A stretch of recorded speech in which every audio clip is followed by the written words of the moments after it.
Vote বর্জন করায় বিএনপির আন্দোলন, মন্তব্য দলটির কেন্দ্রীয় প্রচার সম্পাদক শহীদ উদ্দিন চৌধুরী অ্যানির।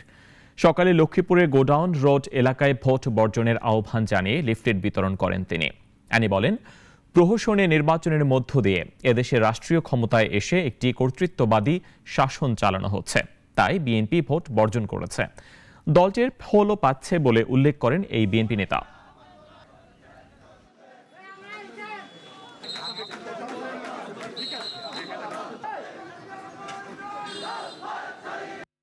একটা অবৈধ সরকার এদেশে রাষ্ট্রীয় ক্ষমতা আছে, তারা প্রহসনের মধ্য দিয়ে এই দেশে ক্ষমতায় এসেছে। একটা ফ্যাসিবাদী শাসক এবং একটা কর্তৃত্ববাদী শাসন দেশে চলছে। সুতরাং আমরা 7ই জানুয়ারি নির্বাচনকে বর্জন করেছি। জনগণ এই নির্বাচনে অংশগ্রহণ করবে না। একমাত্র ওয়ালটন এসি দিচ্ছে 1 বছরের রিপ্লেসমেন্ট গ্যারান্টি এবং কম্প্রেসারের 10 বছরের গ্যারান্টি।